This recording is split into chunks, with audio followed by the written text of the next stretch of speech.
Well, hi. Today we're gonna think about my daughter's 68 Beetle. She inherited it from a step grandma who died in mad cow disease, unfortunately, and they didn't really want the car anymore. But my daughter really loved it. She has that car since she's like 8 years old. We had a video up on YouTube where she was driving this car around her backyard, and then unfortunately they deemed it inappropriate and they took it off for some reason. But nonetheless, she has her driver's license now, and it would be a good time to drive it. But we have problems with the brakes. So it was sitting for a while, so the brakes kind of got stuck. So I changed everything on it. I changed the brake cylinders, the brake shoes. We actually tore down the drums in the front. We changed the bearings in it and changed the brake hose, the master cylinder, the brake lines, and it's still doing the same thing. When I step on the brake, it kind of drags, and then when it stops, it actually does not release too well. But if I come backwards with it, then it releases right away, and then I can go forward no problem. And I step on the brake again, it will stop and it drags, and you can feel it's dragging. And then when I come back a little bit, it releases. So I have no idea why. So I have a friend in Hungary who is the president of the Hungarian Volkswagen Beetle Club, and he knows pretty much everything there is to know about this car. So I asked him, what does he think? And he actually knew the answer. I couldn't believe it. So I'm gonna ask him a few other questions as well, and get to know him a little bit better. So I sent these questions over to Europe through the internet, and he answered me in a video blog. Let's look at that. He speaks in Hungarian, so I'm gonna do a little translation for you. He's saying, "Hey, my name is Gábor Szepes." Actually, his friends call him Seppi, and he's a Volkswagen guy in Hungary. First time I heard about the Volkswagen Club was when I had a Volkswagen on my own, and I was trying to make it a car, and I took it to a body shop and trying to get it painted. And there was a guy in the street who told me, like, dude, there is a Volkswagen car club, come check it out. So I ended up joining the club, and then the first 3 years he was attending just as a regular member. In 1995, he was talking to the current club president, and he was suggesting, like, oh, I have a few suggestions, I think I have a few ideas what to do. And he says, well, why don't you become the president then? I'm done. I didn't take him too seriously, but then he said, yeah, I'm serious, and I'm going to help you to get started and get situated, and you're going to be the new president here. So in the fall of 1995, the club has elected me to be the president, and it's going really well. I'm basically running the club ever since then. It's a lot of work, but I really like doing it. Currently, we have 1,500 members in Hungary. We're able to sustain the members' numbers for the last 2 years, and we do a lot of events every year. The first one usually is the April 1st, the Fool's Day, where we have a bunch of bugs get together and have some fun. And then we got several events at springtime, summertime, and the fall. We had swap meets and all kind of stuff. We're trying to tailor events so the most people possible show up, and then they all enjoying themselves while attending. If there were some events where people were not showing up and it wasn't going well, we just basically retired those and started new ones. This was kind of the fall swap meet, which we kind of stopped doing now. The fall meet is usually end up being a cooking competition, then outdoor cooking, like cooking in a big pot over the fire, and then also we are cooking preserves as part of the get-together. We have a website called bogarasok.hu, and you can find us there, and anybody can join. You don't even have to have a car in order to join. You're welcome to come out to our events. It happens quite often that somebody's fixing his car up and they're unable to attend the show, but we're giving them rides, and they're welcome to come as well. Or if someone had a car before but not anymore, but really likes the mark, they also come out and join us for a lot of fun. So I want to talk about the car I'm sitting in. This is my car. It's a 1957 Volkswagen Beetle. I have it since 1993. It was in really good shape when I got it. Only had to do a little bit of body work and then some paint job on it. It has retained its original floorboards, and it's a big thing in Hungary because everything is rot away, as you know. So it was in a really good shape, and it still is. I like it a lot. I'm averaging 1100 kilometers per year. We're taking it to classic car shows or little tours or here and there. So now let's leave the car behind and let's go up to a little sanctuary what I have in the house, a little bit separated from the family, what every man needs, a man cave where you can think about stuff and talk to others about cars. So let's go up to my man cave. Come with me. So here we are in my little man cave. There's all my relics around. You can see the first thing is the 57 Beatles steering wheel up there, which my wife framed for me. And then I have a whole bunch of other things on the shelf as well. I have a few cherished parts on the shelves, and also I working on a Jubilee a Beetle right now, and I already have the license plates for it secured to make sure I got this custom license plates for it when it's gonna get done. So this is my little corner where we can sit down with our friends and we can bullshit or just talk about the future of the Volkswagen Beetling as general. So let's talk about your daughter's Volkswagen here. It's a 1968 1500 Beetle. I received some pictures from you and it's a very interesting model. Actually, we had one of these. This is a 1500 model. Ours version was a 1969, but it's really they made it really differently for the US export or the European market. The European version had disc brakes already, but the American versions retained the drum brake for a long time. As I remember, they had a shorter gear ratio for the US market and for Switzerland, because I guess around the mountains it was easier to navigate with a shorter closed ratio transmission. So you told me about this brake problem, where when you're going forward it drags, and as soon as you come backwards a little bit it releases. So I told you this is not a brake problem, this is a bearing problem. The inner diameter of that inner bearing was smaller until 1968. It was 27 millimeter, but after 1969 they changed it to 29 millimeter. That's the inner diameter of the inner bearing. So because of this, even some shops will give you the wrong bearings because they can't determine the difference between them. And it looks very similar, and when you install it, they're just not the correct one. You cannot really tighten the bearings right, and it's always going to be a little bit smushy, and then it's also could create a problem, exactly what you experienced in your daughter's Beetle. So there was a change in 1966. They had the new suspension with the ball joints in them. So 2 years into the production, they made a change, and they changed the bearing, the inner bearing, to a 29 millimeter inside diameter. So most of the people are just receiving this bearing, and then they don't realizing that it's not the proper one.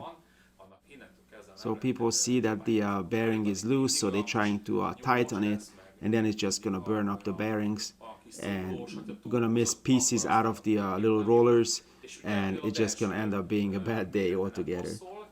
So since it's not a self-adjusting brake system, but you have to adjust it fixedly, it will start dragging for you. So I would recommend buying the proper inner bearing for it, with a proper size, and that will prevent this dragging to happen in the future. But as I think of it, the same thing will happen on a disc brake system too if you put the larger bearing on this transitionary period. And in the disc brakes, it will have the same kind of reaction what you're experiencing on the drum brake. It will drag and it will be smushy and it just will not gonna work properly.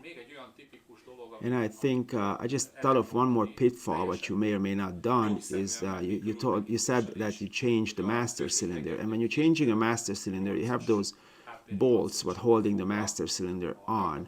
Now there is a spacer on that bolt what will do a little spacing between the two floor pan, and if you get that spacer out, if you for some reason drop that spacer because you don't see it, it's so deep in there, if you drop that spacer when you're putting back these bolts, the whole master cylinder will be oriented slightly to the side, and every time you push on the pedal it will start taking out a little piece of the master cylinder, and sooner or later that master cylinder will fail.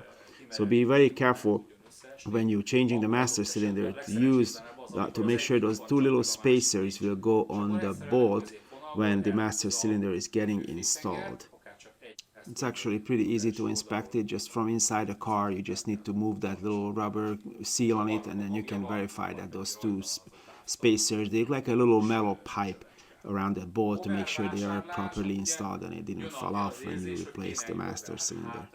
So you can check us out on our website, or we also have a Facebook account, and you can see what kind of events we do in a year. So you're welcome to come out to those events or get in contact with us if you really want to buy a bug. Well, obviously we're talking about Hungary, but we do have lots of pictures, and it's a very active club actually. So good luck with your repairs, and let me know how it went. And I'm really happy that I was able to help you fixing this problem.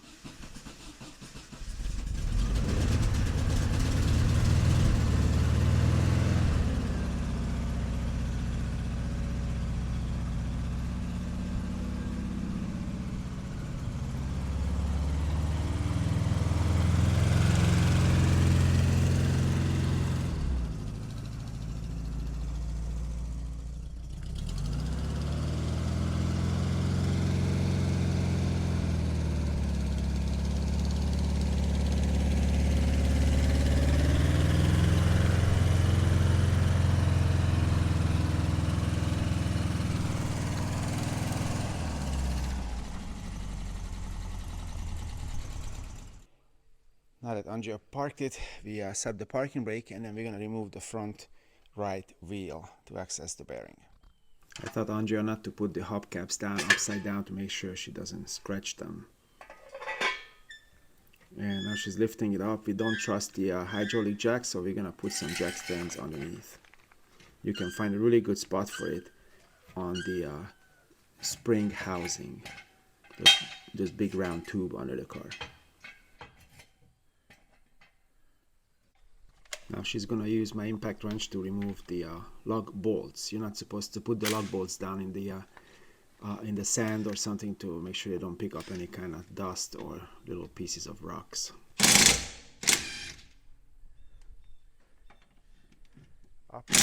Opposite side.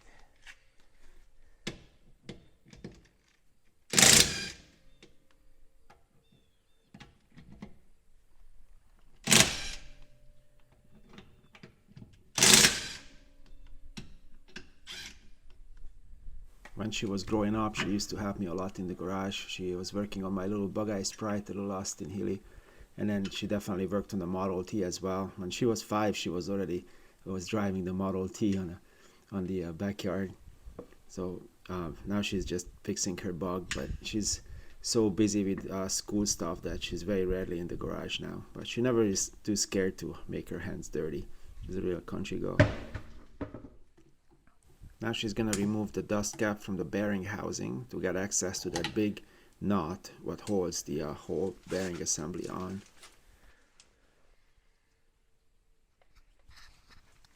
This one has an Allen key what goes into that knot, and you can release the tension, and then you can undo the knot, basically probably with a plier. So now we can take all the knot off, and then we can get the whole hub off.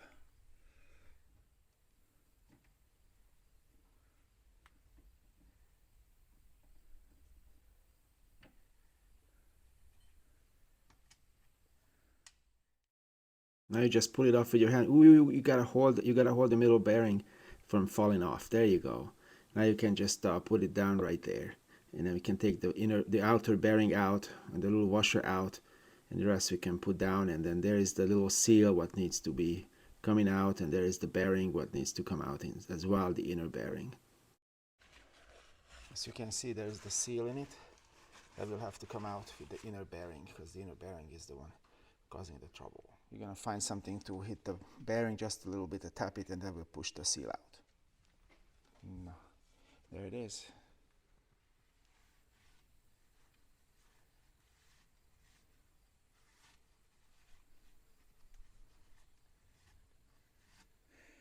So the idea is that the old bearing, most likely it's loose on this shaft, and the new bearing gonna be just tight. That's the problem. So try to put it on and see how loose it is.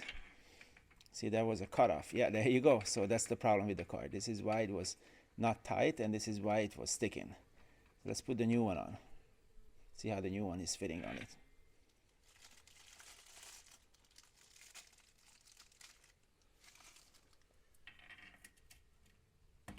There it is. This fits perfectly. Now we're gonna pack that bearing with grease. There is a tool what you can use for packing the bearing, but we don't have that right now. So you're gonna have to move it around a little bit. So move the bearing so it would move. Yeah, just like that. Try to put it in its place so it pushes the grease through. Yeah, and twist it. There you go. So now we're just gonna put this one there. So now we got the seal in. We got this piece, and it's very nicely goes right into the middle. You can hit it a couple times. It's all good. Now we can turn it around. Well, my daughter left me. She said she has to go to school and archery and horseback riding and other things. So I spent most of my days yesterday locating 2 new bearings for the front. In the shop where I took it for alignment, they over tightened it because they thought it was loose, and it totally busted up that bearing. So I found these ones, but O'Reilly's actually got me the wrong ones. They were larger ones. I assume it's for the disc brakes, or I'm not sure what. But finally we were able to find these ones. They were actually on the shelf. So these were the A1 bearings, if anybody's interested in it. And then I got the seals. This is the seal number on it. So I'm gonna just change the seal on it because we took it out. So I just have this socket in it. It's actually 36 millimeter. We're gonna put it on top, hit it a little bit, and then reinstall it. I'm gonna pack the bearing, put it on the other side, and then we're just gonna put it back where it belongs. Finally, it's not gonna be loose, and hopefully the brake's gonna work perfectly.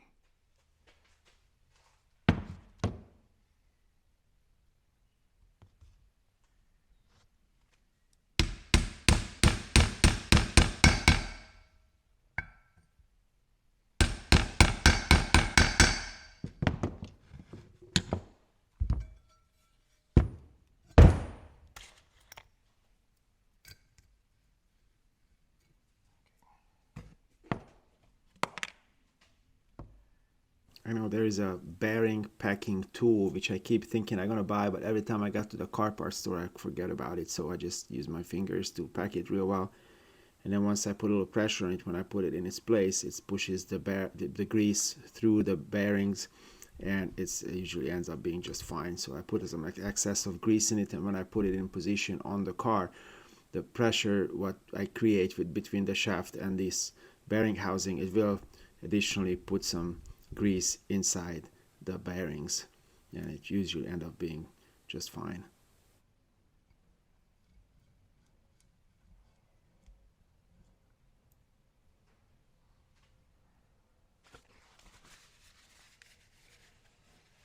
So that looks good. I guess it's ready for installation. Now we're just gonna take the excess of grease off, and we're gonna clean off the little washer. The washer has a little wedge in it, so that wedge will go into that slot into the on that shaft where we're going to install this whole thing with. So if you use your 2 hands and hold this thing with 2 hands, you will be able to push it down very easily. So here we go. Now finally, just we clean off this shaft to make sure it's not greasy, and where the seal gonna touch that metal, is you gotta make sure that the seal has some lubrication on it, because the seal can burn if there is no grease on it. But I put some grease on that seal. So now I'm just gonna get this drum with everything and then support it with 2 hands, and with 2 fingers I'm gonna hold that washer with 2 fingers, and you can see the slot there, and that's gonna go right in there, right into that groove. And you just got to find it and hold the bearing from falling out. Try to find the middle of it. You're gonna push a little grease out, kind of move it left and right, up and down, and then blade on it, and it's very nicely will push on all the way through. The back bearing is going to give a little bit of friction, but it's going to be fine. And then I'm going to move it around. That will let the grease go through all the bearings, and I'm just going to clean off the excess of it, and then I can just put that knot on. This knot looks very interesting. It's actually looks like a letter C, and on one side of the knot there is a little bit, it looked like a washer. There's like an extra surface, and that's what's supposed to push the washer what we just put on. So this is, you can see there is that surface, that's what goes on the on that washer we just put on, and now we're just gonna turn it, twist it on. And then yeah, it's not going too well. That shop really tightened it too much, and it's just basically changed the properties of that letter C. So I think I'm gonna make sure I got the bolt opened all the way, that Allen key tighten thing, and then I'm gonna push something. I got a wedge in, maybe a screwdriver would go in, and then I could open up that C a little bit. It's supposed to go on by hand, just to be sure that that Allen key is not gonna hold it back when I'm gonna hit it. I open it up a little bit, and now we're just gonna hit it with a screwdriver and a hammer a little bit, and just try to wedge it open to that letter C to open up a little bit, and then get loose, and then I'm supposed to be able to turn it by hand, but it's still not going. So I'm gonna do a little more, and then eventually it should open up enough, because yeah, the guy at that shop, they just tightened the crap out of that nut, that bolt with that Allen key. It's not supposed to be like that. So now here comes the time when we got to set up the bearing. You're not supposed to over tighten it. I usually just use barely by hand, or maybe a little bit of ply on it. You gotta make sure that it's not loose, but it's not over tightened. So what I'm just gonna do is I'm gonna tighten this bolt a little bit, and just using the Allen key enough force just to tighten a little bit, so it still runs really nicely. If it's a little bit spotty, it's go stops, that means you tighten it way too much. So you be very careful. If it's too loose, it's not good. If it's too tight, it's not good either. So with that Allen key, you probably can't put too much pressure on it, so that's what I usually use. And once it's all nice and rolling nicely, I can just tighten that little Allen key and the Allen bolt, and now you can put the dust cap back on. Usually you're not supposed to hit it from the end. I'm supposed to hit it in the bottom, so that's why it's there. You should use a pipe, really. I don't want to get it out, so just use the screwdriver because it's right here. And then I'm just gonna hit it back on. So you're not supposed to hit it there, because then you can dent the nice dome on it. So once it's all on, nicely went on, then we're done with this side.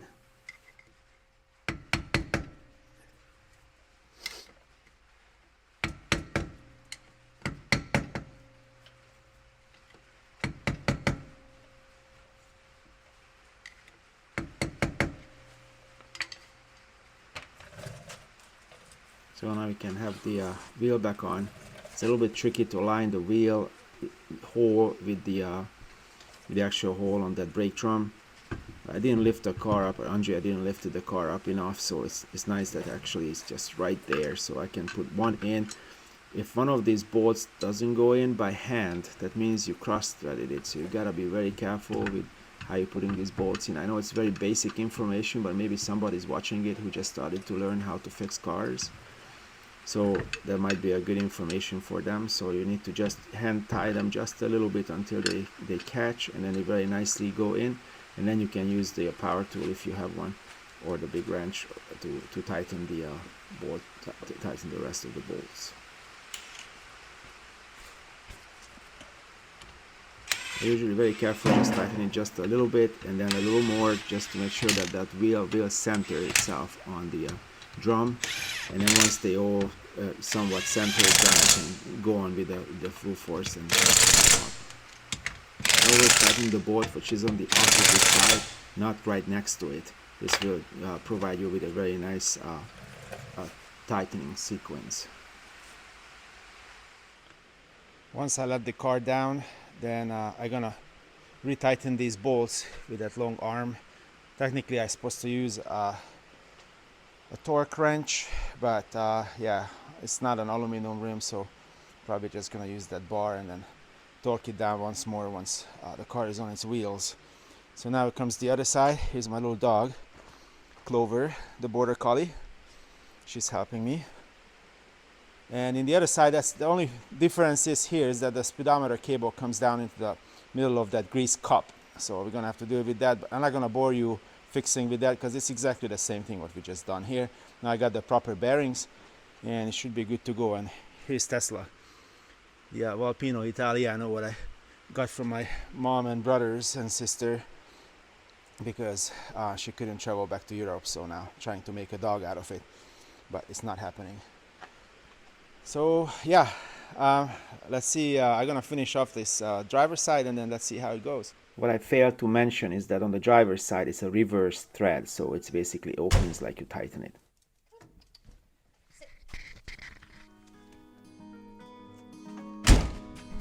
There's a tiny timber in the sand.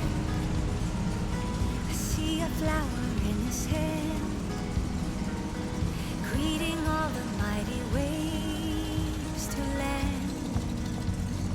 There's a little girl with golden hair,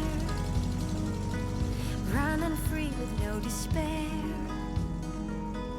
And I wonder who has brought her here, into this playful place, this playing space with sparkling grace. I wanna sing, sing, sing in 1,000 ways.